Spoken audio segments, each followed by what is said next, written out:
अर्जुन उवाच सेनयोरुभयोर्मध्ये रथं स्थापयमिच्छुते राजन।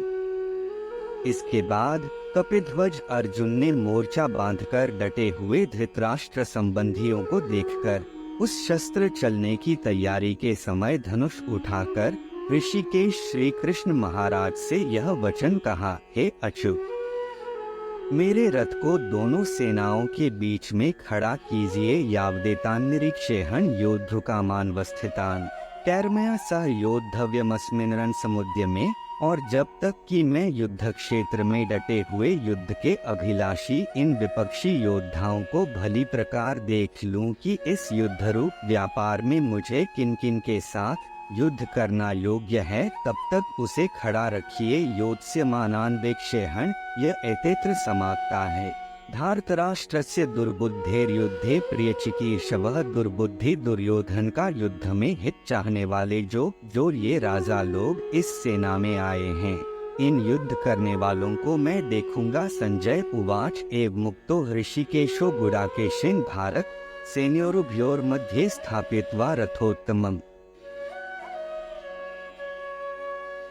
भीष्मद्रोण प्रमुखतः सर्वेषां च महीक्षिताम् उवाच पार्थ पश्यैतान् संवेतान् कुरुनिति। संजय बोले, हे धृतराष्ट्र, अर्जुन द्वारा इस प्रकार कहे हुए महाराज श्री कृष्णचंद्र ने दोनों सेनाओं के बीच में भीष्म और द्रोणाचार्य के सामने तथा संपूर्ण राजाओं के सामने उत्तम रथ को खड़ा करके इस प्रकार कहा कि हे पार्थ, युद्ध के लिए जुटे हुए इन कौरवों को देख। तत्रा पश्यत् स्थितान् पार्थः पितॄनथ पितामहान् आचार्यान् मातुलान् भ्रातन् पुत्रान् पौत्रान् सखींस्तथा श्वशुरान् सुहृदश्चैव सेनयोरुभयोरपि। इसके बाद वृथापुत्र अर्जुन ने उन दोनों ही सेनाओं में स्थित ताऊ चाचों को, दादों परदादों को, गुरुओं को, मामाओं को, भाइयों को, पुत्रों को, पौत्रों को तथा मित्रों को, ससुरों को और सुहृदों को भी देखा। 26 और 27वें का पूर्वार्थ तान समीक्ष्य स कौन्तेयः सर्वान् बन्धून् वस्थितान् कृपया पर्याविष्टो विषीदन् निदं ब्रवीत्। उन उपस्थित संपूर्ण बंधुओं को देखकर वे कुंती पुत्र अर्जुन अत्यंत करुणा से युक्त होकर शोक करते हुए यह वचन बोले। 27वें का उत्तरार्ध और 28वें का पूर्वार्ध। अर्जुन उवाच दृष्ट्वेम स्वजनं कृष्ण युयुत्सु समुपस्थितं सीदन्ति मम गात्राणि मुखं च परिशुष्यति। वेप्थुश्च शरीरे में रोमहर्षश्च जायते। अर्जुन बोले, हे कृष्ण, युद्ध क्षेत्र में डटे हुए युद्ध के अभिलाषी इस स्वजन समुदाय को देखकर मेरे अंग शिथिल हुए जा रहे हैं और मुख सूखा जा रहा है तथा मेरे शरीर में कंप एवं रोमांच हो रहा है। 28वें का उत्तरार्ध और 29 गांडीवं स्रंस्ते हस्तात्वक चैव परिदह्यते न च शक्नोमि वस्थातु भ्रमतीव च में मनः। हाथ से गांडीव धनुष गिर रहा है और त्वचा भी बहुत जल रही है तथा मेरा मन भ्रमित सा हो रहा है, इसलिए मैं खड़ा रहने को भी समर्थ नहीं हूँ। निमित्तानि च पश्यामि विपरीतानि केशव न च श्रेयोनुपश्यामि हत्वा स्वजन्माहवे। हे केशव, मैं लक्षणों को भी विपरीत ही देख रहा हूँ तथा युद्ध में स्वजन समुदाय को मारकर कल्याण भी नहीं देखता। न कांक्षे विजयन कृष्ण न च राज्यं सुखानि च कि नो राज्येन गोविंद की भोगैर्जीवितेन वा। हे कृष्ण, मैं न तो विजय चाहता हूँ और न राज्य तथा सुखों को ही। हे गोविंद, हमें ऐसे राज्य से क्या प्रयोजन है अथवा ऐसे भोगों से और जीवन से भी क्या लाभ है। येषामर्थे कांक्षितं नो राज्य भोगाः सुखानि च त इमेव स्थिता युद्धे प्राणास्त्यक्त्वा धनानि च। हमें जिनके लिए राज्य, भोग और सुखादि अभीष्ट हैं, वे ही ये सब धन और जीवन की आशा को त्याग कर युद्ध में खड़े हैं। आचार्याः पितरः पुत्रास्तथैव च पितामहाः मातुलाः श्वशुराः पौत्राः शालाः संबंधिनस्तथा गुरुजन, ताऊ चाचे, लड़के और उसी प्रकार दादे, मामे, ससुर, पौत्र, साले तथा और भी संबंधी लोग हैं। एतान्न हन्तुमिच्छामि घ्नतोपि मधुसूदन अपि त्रैलोक्य राज्यस्य हेतोः किन्नु महि कृतेः मधुसूदन। मुझे मारने पर भी अथवा तीनों लोकों के राज्य के लिए भी मैं इन सबको मारना नहीं चाहता, फिर पृथ्वी के लिए तो कहना ही क्या है। निहत्य धार्तराष्ट्रान्नः का प्रीतिः स्या जनार्दन पाप में वाश्रेयदस्मान हत्वैतानात्तायेन हे जनार्दन। धृतराष्ट्र के पुत्रों को मारकर हमें क्या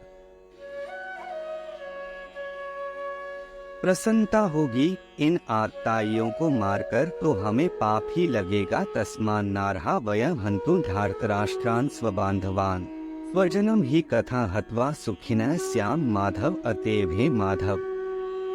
अपने ही बांधव धृतराष्ट्र के पुत्रों को मारने के लिए हम योग्य नहीं हैं, क्योंकि अपने ही कुटुंब को मारकर हम कैसे सुखी होंगे।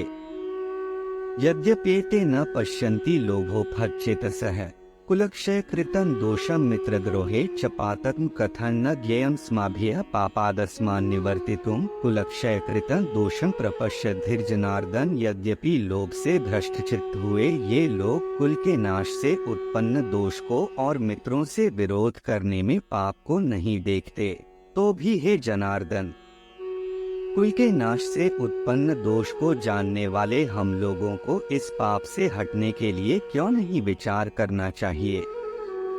कुलक्षये प्रणश्यन्ति कुल धर्माः सनातनाः धर्मे नष्टे कुलं कृत्स्नं धर्मोभिभवत्युत। कुल के नाश से सनातन कुल धर्म नष्ट हो जाते हैं।